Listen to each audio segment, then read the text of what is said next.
Bonjour cher ami et très ravi de te recevoir en ce jour dans ma chaîne. J'espère que tu te portes bien. Alors aujourd'hui, nous allons continuer dans la lecture de notre fantastique livre qui est, n'est-ce pas, le livre de Florence Littauer qui a pour titre Personnalité Plus. À la suite donc de notre lecture, nous allons aujourd'hui faire le résumé sur un tempérament que je dirais atypique qui est justement le tempérament mélancolique. En fait, qui sont des mélancoliques? Les mélancoliques, en fait, très différents, n'est-ce pas, des sanguins sont des personnes qui sont introverties. D'ailleurs, Aristote nous fait comprendre que le mélancolique, justement, que tous les génies, voilà, sont des mélancoliques. Parce que le mélancolique a une attitude qui, en fait, l'amène progressivement vers des exploits, a un comportement, une manière de faire, une manière de penser, une façon d'être, qui, bien évidemment, l'amène progressivement à atteindre ses objectifs de la plus meilleure des façons. Vous voyez, le mélancolique, justement, ne se pose pas trop de questions, mais il étudie toutes les questions. Le mélancolique est quelqu'un qui a aussi des bons côtés, aussi des mauvais côtés, et c'est ce que nous allons voir dans notre résumé. A tout de suite.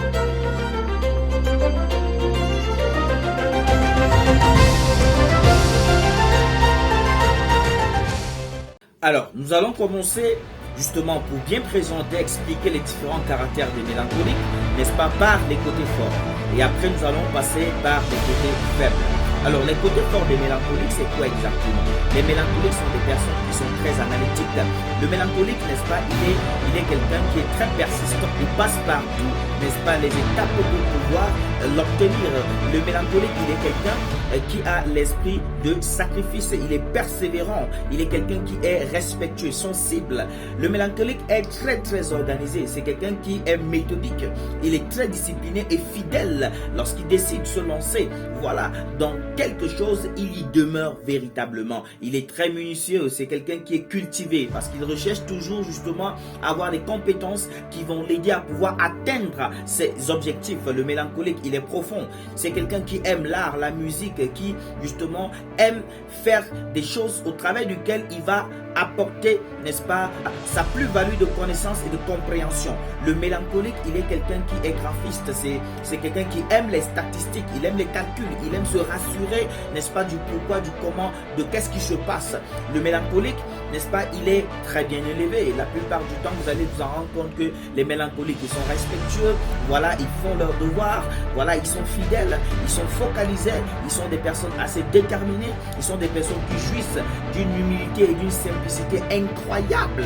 Donc les mélancoliques ici, ce sont des personnes, n'est-ce pas, que nous rencontrons, voilà, chaque jour pendant que nous sortons dans nos différentes activités. Ils sont toujours là, ils sont présents. Ce sont des personnes qui véritablement font, n'est-ce pas, dans l'art, la culture et bien d'autres choses, recherches scientifiques qui permettent à l'humanité aujourd'hui d'avoir le niveau d'évolution, n'est-ce pas, qu'elle a, tout simplement parce que des personnes sérieuses, des personnes déterminées, des personnes engagées, des personnes vraiment vouées au devoir, n'est-ce pas, se sont à fond pour ne commettre aucune erreur. Et justement, le mélancolique n'aime pas faire des erreurs. Il adore la perfection. Il aime, n'est-ce pas, ce qui marche à suffisance. Il est prêt à tout pour pouvoir y parvenir. Alors, comme toute réalité, quand on parle de jour, on parle de nuit. Quand on parle du yin, on parle du yang. Quand on parle de sucré, on parle de la mer. Bien évidemment, quand on parle de force, on parle de faiblesse. Alors, on va se rendre compte justement que les mélancoliques aussi, ils ont leur faiblesse. Et leur faiblesse, c'est quoi exactement? Ce sont des personnes qui sont pudiques, ce sont des personnes qui sont impitoyables, ce sont des personnes qui sont rancuniers, ce sont des personnes très pointilleuses, très anxieux. Vous voyez? Donc, c'est pas très évident, mais ce sont des personnes qui sont aussi impopulaires, très exigeants. Vous allez voir que ce sont des personnes qui sont assez pessimistes, isolés, négatifs, renfermés. Voilà, comme on a dit au départ, n'est-ce pas, que ce sont des personnes très introverties. Ils sont renfermés. Ce sont des personnes très sensibles qui se dépriment, qui dépriment rapidement. Ils sont introvertis, d'ailleurs, qui sont lunatiques. Ce sont des personnes, ils sont sceptiques, solidaires, méfiants. Hein? Ils sont des personnes qui ont l'esprit critique très avancé.